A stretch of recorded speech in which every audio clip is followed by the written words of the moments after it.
Hello everyone, welcome back to my YouTube channel. जैसा कि आप लोग सब जानते हैं कि मैंने आप लोगों से वादा किया था कि आने वाली रीट भर्ती परीक्षा और सीटेट भर्ती परीक्षा के लिए मैं साइकोलॉजी के कुछ इम्पोर्टेंट जो प्रश्न उत्तर हैं उनकी सीरीज में आप लोगों के लिए सामने लेके आऊंगा। जो भूतपूर्व जो पेपर हुए हैं उन सारे पेपर में वो सारे क्वेश्चन आए हुए हैं। तो आज की क्लास शुरू करते हैं अपन। आज की क्लास का पहला प्रश्न जो भर्ती परीक्षा हुई थी रीट L1 की 2017 में आए हुए क्वेश्चन है। पहला प्रश्न है आपके सामने। पियाजे के सिद्धांत में एक प्रक्रिया जो पुराने और नए धारणाएं और अनुभव के बीच संतुलन क्रिया है उसको जाना जाता है। एक संतुलन किया है उसको जाना जाता है, किस नाम से जाना जाता है? तो यहाँ पर जवाब होगा आपका समायोजन। क्योंकि समावेश व समायोजन वातावरण में समा जाना और अनुकूलन होता है तथा ज्ञान विघ्न भी नहीं होगा, इसलिए इसमें जवाब होगा आपके जो नए और पुराने में संतुलन बिठाना क्या हो जाएगा? समायोजन, जिसको अपन जानते हैं एडजस्टमेंट। किस नाम से जानते हैं अपन? एडजस्टमेंट। और पियाजे जो महोदय हुए हैं उन्होंने बताया है कि जो नई धारणाएं होती है और पुरानी धारणाएं होती है उनको साथ में लेके चलना क्या कहलाता है? आपका समायोजन कहलाता है। क्वेश्चन नंबर 2 देखिए। अधिगम में उपयोग और अनुप्रयोग, सॉरी ये टाइपिंग मिस्टेक है कुछ, अनुप्रयोग के नियम को भी जाना जाता है। ये मैंने बताया था फर्स्ट क्लास में आपको कि इस प्रकार के प्रश्न घुमा फिरा के दिए जाते हैं। जैसे यहाँ पे अपने अधिगम में उपयोग व अनुपयोग, सबसे पहले अपन इसकी चर्चा करेंगे। उपयोग व अनुपयोग का जो नियम था वो किसने दिया था? वो दिया था आपके थॉर्नडाइक महोदय ने। किसने दिया था? थॉर्नडाइक महोदय ने। और ये सिद्धांत कौन सा था आपका? प्रयत्न एवं भूल का सिद्धांत। प्रयत्न व भूल का सिद्धांत या प्रयास व त्रुटि का सिद्धांत। जो उपयोग व अनुपयोग का जो नियम है उसको अगर देखा जाए तो उसको क्या कहते हैं अपन? अभ्यास का नियम कहते हैं। क्या कहते हैं अपन? अभ्यास का नियम कहते हैं। और जो अभ्यास का नियम कहा जाता है उसी का उपनाम यहाँ दे दिया था इन्होंने, श्रम का नियम। क्योंकि अभ्यास को ही अपन क्या कहते हैं? श्रम कहते हैं। क्या कहते हैं? श्रम कहते हैं। ठीक है, नेक्स्ट क्वेश्चन की तरफ चलते हैं अपन। पावलोव के प्रयोग में कुत्ता न केवल मांस प्रदाता के मांस सीधे मुंह में रखने से लार टपकाता है, किंतु इससे पहले अर्थात जब सीढ़ियों से नीचे आने वाले प्रशिक्षक के कदमों की आवाज सुनता है, इस संवृत्ति को कहा जाता है। वो क्या कर रहा है? एक कुत्ता है, उसने पहले उस व्यक्ति को देखा होगा, वो उसको भोजन देता है तो उसके जो साथ में उसके जो जूतों की आवाज या पाँव की आवाज आती है टक टक करके, उस आवाज को उसने उसके माइंड में सेट कर लिया है। तो इसका आंसर हो जाएगा आपका अनुकूलित उत्तेजना। क्या आंसर हो जाएगा इसका? अनुकूलित उत्तेजना। आईपी पावलोव जो थे उनके द्वारा दिया गया सिद्धांत था। 1904 में इन्हें नोबेल पुरस्कार मिला था। और ये एक रूसी शरीर शास्त्री थे, ना कि मनोवैज्ञानिक थे। ये क्या थे? रूसी शरीर शास्त्री। नेक्स्ट प्रश्न देखते हैं अपन। अनुभूति बच्चे और वातावरण के बीच अंतःक्रिया की निरंतर प्रक्रिया के माध्यम से विकसित होती है। यह सिद्धांत में प्रतिबंधित होता है। कौन से सिद्धांत में प्रतिबंधित होता है भाई? अनुभूति जो है वातावरण और बच्चे के बीच में, तो यहाँ सीधा सीधा आंसर हो जाएगा आपका पियाजे संज्ञानात्मक विकास सिद्धांत। पियाजे से संबंधित है अनुभूति। और ये जो चीजें हैं या अनुभूति जो शब्द देखा जाता है वो किससे संबंधित है? संज्ञान से संबंधित है। किससे संबंधित है? संज्ञान से संबंधित है। ठीक है। और संज्ञानवादी सिद्धांत जो देते हैं उनमें शामिल है एक आपका पियाजे, है ना?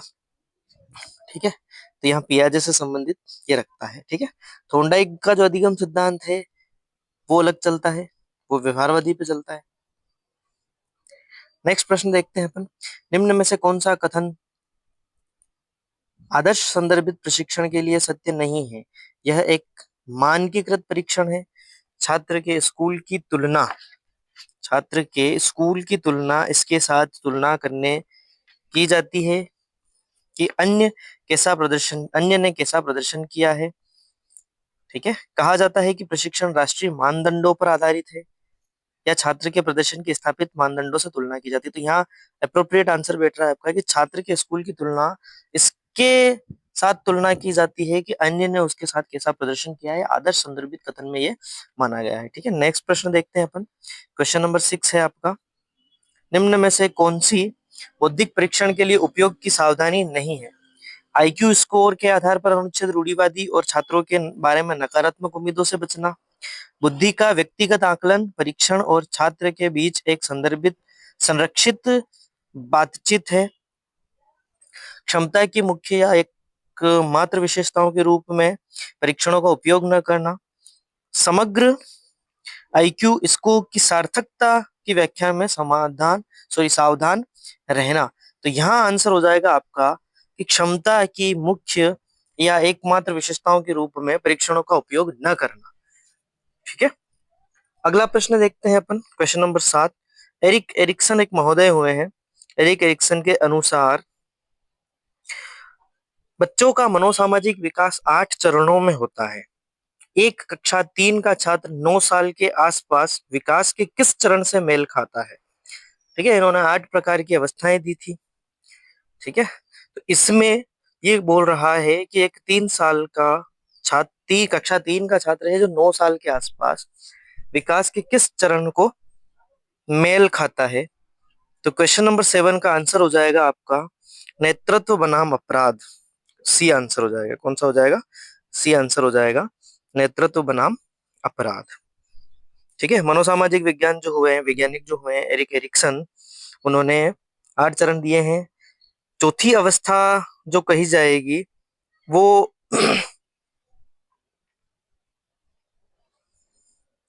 7 से 14 वर्ष होती है। यहाँ 9 वर्ष दिए हैं। शर्मिंदगी बनाम संदेश जो रहेगा आपका, शर्मिंदगी बनाम संदेश 3 से 4 में आती है। नेतृत्व बनाम अपराध 13 से 18 वर्ष में आता है। और जो अंतरंगता बनाम अलगाव होता है 19 से 35 वर्ष होता है। सॉरी, इसका आंसर बी होगा, परिश्रम बनाम हीनता। यहाँ पे एक मिनट रुकिए, इसमें बी में परिश्रम बनाम हीनता दिया हुआ है। जी, परिश्रम बनाम हीनता होगा। आंसर बी राइट होगा, यहाँ पे बी राइट होगा। ठीक है, अगले प्रश्न की तरफ अपन चलते हैं। सॉरी, बाय मिस्टेक सी लगा दिया था। अगला जो प्रश्न होगा आपका, हमारे देश में कई बच्चे एक से अधिक भाषा बोलते हैं। निम्न में से पता लगा है कि 2 भाषाओं को बोलने की क्षमता वाला बच्चा, उसके लिए जो सही लाभ होते हैं वो कौन कौन से होते हैं? अवधारण गठन में सुविधा होती है, विश्लेषण तर्क में सुविधा होती है, संख्यात्मक लचीलापन में सुविधा होती है, यानी कि ऑप्शन नंबर राइट, सभी जो होते हैं वो सुविधाजनक होते हैं उसके लिए। क्वेश्चन नंबर 9 देखिए आप। एक अधिगम विकलांग था जिसमें लिखावट में कठिनाई शामिल है, कहलाता है, क्या कहलाएगा? लिखावट में शामिल वाला क्या कहलाएगा? आपके डिसग्राफिया कहलाएगा। ठीक है, क्या कहलाएगा? डिसग्राफिया कहलाएगा। डिसकैलकुलिया जो है वो गणित से संबंधित है। डिस्प्लेक्सिया जो फर्स्ट में दी हुई है आपके, वो संबंधित है पठन संबंधी। तो डिसग्राफिया जो है वो लेखन संबंधी है। अगला प्रश्न है आपका, निम्न में से कौन सा एक योगात्मक मूल्यांकन से संबंधित नहीं है? अध्यापक को छात्र की प्रगति के बारे में निरंतर और तत्कालीन प्रतिक्रिया प्रदान करना, शिक्षा सामग्री के आणविक विश्लेषण पर केंद्रित, शिक्षार्थी की उपलब्धि लगातार व्यवस्थित आकलन, सत्र के अंत में शिक्षार्थी के प्रदर्शन का अंतिम आकलन। तो यहाँ ऑप्शन हो जाएगा आपका सी। कौन सा राइट हो जाएगा? सी, शिक्षार्थी की उपलब्धि का लगातार जो आकलन रहेगा या व्यवस्थित रूप से जो लगातार आकलन किया जाएगा वो यहाँ आंसर होता है। ठीक है, इस क्लास को आप अधिक से अधिक शेयर करें, ये आपसे निवेदन रहेगा, क्योंकि बहुत सारे स्टूडेंट हैं जो रीट मेंस का एग्जाम देने वाले हैं, सीटेट का एग्जाम देने वाले हैं। तो अंतिम समय अब उनके पास है। तो अंतिम समय में थ्योरी पढ़ने का कोई औचित्य नहीं है। ज्यादा से ज्यादा प्रश्नों को हल कीजिए ताकि आपको पता लगे कि प्रश्न कितने घुमावदार होते हैं, तो किस प्रकार से प्रश्न पूछे जाते हैं। ठीक है, हार्वर्ड गार्डनर का कहना है कि कई प्रकार की बुद्धि या दिमाग से फ्रेम होते हैं जिनके द्वारा सुझाई गई बुद्धि की श्रेणी कौन सी होती है? अलग अलग प्रकार के फ्रेम्स पाए जाते हैं। तो यहाँ आंसर हो जाएगा आपका ऑप्शन नंबर ए, विश्लेषणात्मक। कौन सी बुद्धि हो जाएगी यहाँ पे? विश्लेषण बुद्धि हो जाएगी।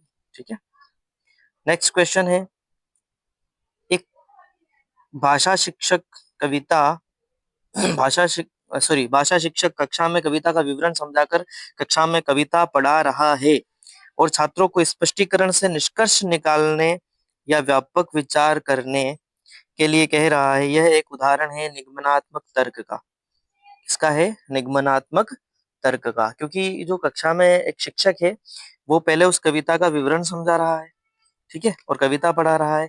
उसके बाद स्पष्टीकरण करने के बाद छात्रों से जो निष्कर्ष निकालने के लिए कह रहा है, ठीक है। नेक्स्ट प्रश्न देखिए आप। एक अध्यापक कक्षा में कुछ गतिविधि कर रहा है, जैसे न केवल यह पूछ कर कि क्या हुआ, बल्कि यह भी पूछा कि कैसे और क्यों हुआ। उन्हें एक प्रश्न के विभिन्न उत्तरों तथा फर्क की तुलना करने में मदद करना, जो वास्तव में सबसे अच्छा जवाब है। इन गतिविधियों से यह बढ़ावा देने की कोशिश कर रहा है। देखिए वो क्या कर रहा है, बच्चों से न तो केवल प्रश्न पूछ रहा है, बल्कि उनसे ये नहीं पूछ रहा है प्रश्न में कि क्या हुआ, क्यों और कैसे हुआ। उन्हें प्रश्न के विभिन्न उत्तरों में को ढूंढने में या तुलना करने में मदद करता है। तो एकीकृत सोच विकसित कर रहा है। कौन सी सोच विकसित कर रहा है वो बच्चों की? एकीकृत सोच। नेक्स्ट प्रश्न पे चलते हैं अपन। सकारात्मक और नकारात्मक उत्तेजना या घटनाएं छात्र के व्यवहार को प्रेरित कर सकते हैं। कौन सा मनोवैज्ञानिक परिप्रेक्ष्य किस तरह से प्रेरणा की रक्षा करते हैं? देखिए प्रश्न को समझिएगा। सकारात्मक और नकारात्मक सकारात्मक और नकारात्मक उत्तेजना या घटनाएं छात्र के व्यवहार को प्रेरित कर सकते हैं। कौन सा मनोवैज्ञानिक परिप्रेक्ष्य किस तरह से प्रेरणा की रक्षा करते हैं? व्यवहार, ठीक है। नेक्स्ट प्रश्न है आपका। समावेश शब्द का मतलब विशेष शैक्षिक आवश्यकता वाले बच्चों को नियमित कक्ष में शिक्षित करना। सर्वाधिक समय, बुरा समय, कुछ समय, किसी समय नहीं।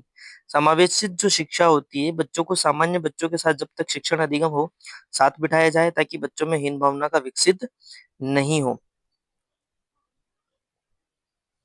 समावेश शब्द का जो मतलब है विशेष शैक्षिक आवश्यकता वाले बच्चों को नियमित कक्ष में शिक्षित करना। समावेशी शिक्षा में अब यहाँ बुरा समय माना गया था। नेक्स्ट क्वेश्चन है, यदि बाह्य प्रेरणा एक अंत की युक्ति है तो आंतरिक प्रेरणा क्या है? एक शुरुआत है। 2017 में पूछा गया था, यदि बाह्य प्रेरणा जो है वो एक अंत की युक्ति है तो आंतरिक प्रेरणा क्या होगी? तो आंतरिक प्रेरणा जो होती है वो क्या होगी? एक शुरुआत होगी। क्योंकि एक जो आंतरिक प्रेरणा होती है वो व्यक्ति को पूरी तरीके से मोटिवेट करती है। अब बाहरी अभिप्रेरणा तो कोई भी एक मोटिवेटर आएगा, ठीक है, एक मोटिवेटर आया, जैसे मान लीजिए मैंने भी कोई मोटिवेशन दिया, मोटिवेशन कोट्स बोला आपके सामने, आप मोटिवेट हो गए साहब, हाँ हम कल से पढ़ेंगे, हम आरएस की तैयारी करेंगे, हम फलाने चंद जी की तैयारी करेंगे, हम ये करेंगे, हम वो करेंगे। प्रिपरेशन करने के लिए आप रेडी हो गए, वो मोटिवेशन केवल 2 दिन की रहेगी, या 8 घंटे की रहेगी, या 2 दिन की रहेगी। लेकिन व्यक्ति जब अंदर से प्रेरित होता है तो वो क्या होता है, आगे बढ़ता है और उसको पूरी तरीके से वो कर पाता है, ठीक है। नेक्स्ट प्रश्न है आपका। मनोविश्लेषण का मानना है कि एक प्राथमिक साधन है जिसके द्वारा ईगो इड पर आच्छद रखता है, यह कहलाता है, क्या कहलाता है? दबाव कहलाता है। इड जो होता है, ईगो जो होता है, इड पर आच्छद रहता है, यानी क्या कर रहा है? वो दबाव हो रहा है। क्या हो रहा है? दबाव। अंतर्मुखता, बहिर्मुखता व्यक्तित्व का लक्षण निम्न के द्वारा प्रस्तावित है। यहाँ आपका आंसर हो जाएगा हैंस आइजेंग। देखिए अंतर्मुखता और जो बहिर्मुखता है वो देने वाले व्यक्ति थे युंग। कौन थे? युंग। परंतु ऑप्शन में युंग नहीं होने के कारण यहाँ पे क्या हो जाएगा? हैंस आइजेंग लगाया जाएगा, क्योंकि हैंस आइजेंग को भी क्या माना गया है?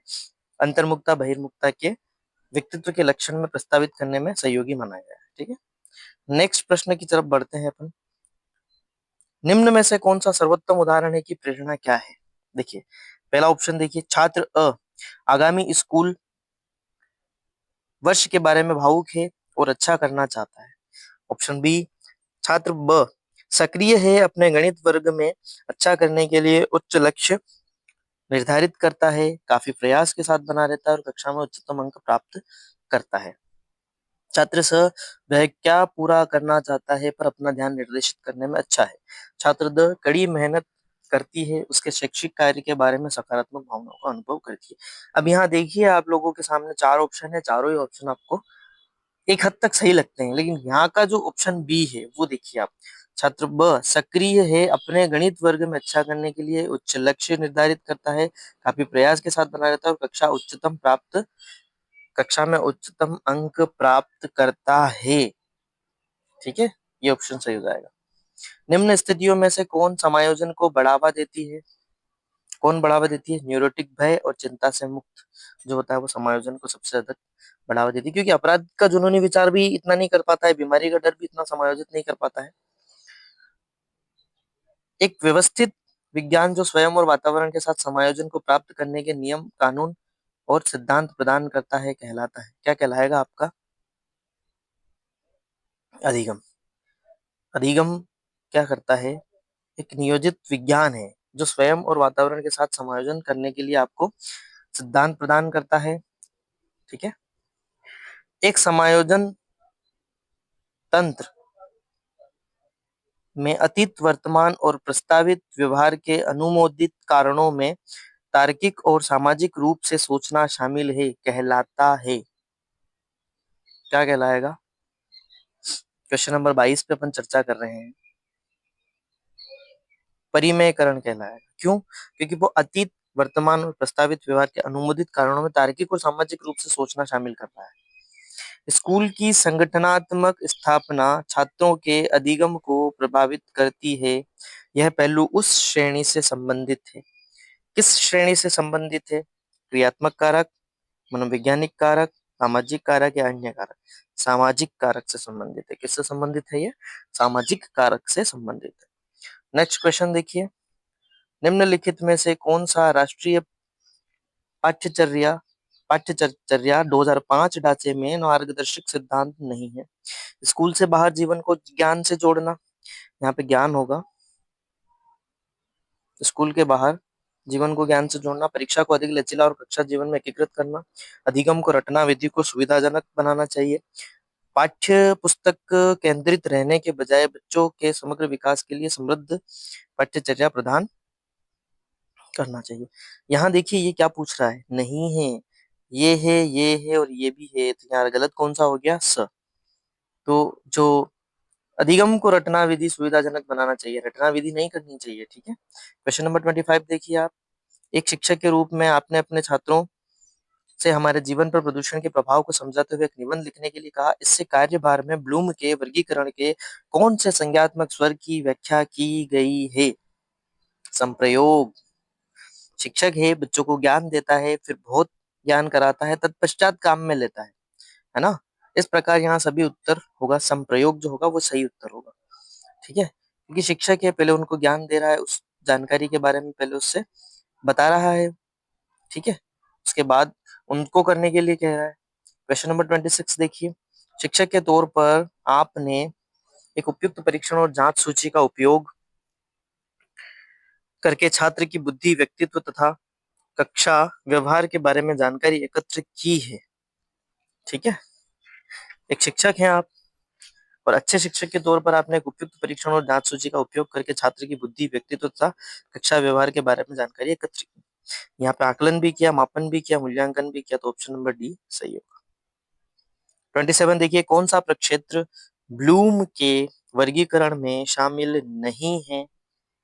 क्वेश्चन नंबर 27 में कौन सा प्रक्षेत्र ब्लूम के वर्गीकरण में शामिल नहीं है? संख्यात्मक होगा, क्रियात्मक होगा, मनोप्रेरणा होगी, भावनात्मक इसमें शामिल नहीं होगा। एक बच्चा जो कि एक विशेषता जैसे मौखिक क्षमता में उच्च या निम्न है, बाद की उम्र में भी रहेगी। यह बयान के महत्व पर जोर देता है, आनुवंशिक तथा वातावरण के तौर पर। ठीक है, क्वेश्चन नंबर 29 देखिए। शुरू में एक बच्चा अपनी पूरी हथेली का उपयोग करके वस्तु को पकड़ता है।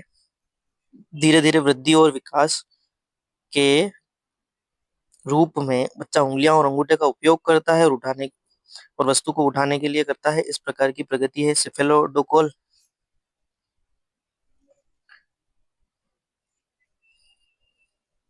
सिफेलोडोकोल जो होता है वो आपके सिर से पैर की ओर होगा, है ना? ठीक है। प्रॉक्सिमो जो डिस्टल होता है वो केंद्र से परिधि की ओर रहता है। तो यहाँ आंसर आपका हो जाएगा व्यापक से विशिष्ट की ओर। सही उत्तर यहाँ पे आपका रहेगा। क्वेश्चन नंबर 30 देखिए, बच्चे के विकास को अक्सर शारीरिक, संज्ञानात्मक, भावनात्मक और सामाजिक जैसे दिन व्यापक क्षेत्र में विभाजित किया जाता है। विकास प्रक्रिया इन तत्वों में कहाँ तक संबंधित है? एक एकीकृत और समग्राकार में विकसित होना यहाँ का आंसर हो जाएगा। ऑप्शन नंबर बी राइट हो जाएगा। ठीक है। देखिए, अभी तक अपन ने चर्चा की, ये 30 क्वेश्चन आज करे हैं आपने, ये 2017 की जो रीट हुई थी उसके अंदर आए हुए थे। आप जाके चेक कर सकते हैं। तो पीवाईक्यूज का मतलब होता है प्रीवियस ईयर क्वेश्चन। तो यहाँ मैंने आपको पीवाईक्यूज कराए हैं 2017 वाली भर्ती के। कौन सी भर्ती के कराए हैं? 2017 वाली भर्ती के। आगे भी मैं आप लोगों को कोशिश करूंगा कि ये जो क्वेश्चन आंसर है मैं कराता रहूं पीवाईक्यूज, ताकि आपकी आने वाली 17 जनवरी को जो पेपर है उस पेपर में आप अच्छा स्कोर हासिल कर सके। Thank you. मिलते हैं नेक्स्ट क्लास में। तब तक के लिए धन्यवाद। और आपसे निवेदन है कि आप इस क्लास को अधिक से अधिक शेयर करें, अधिक से अधिक लाइक और सब्सक्राइब करें, ताकि आप लोगों का भी बेनिफिट हो और आपके साथ में जो एग्जाम देने वाले हैं उनका भी बेनिफिट हो। Again thank you.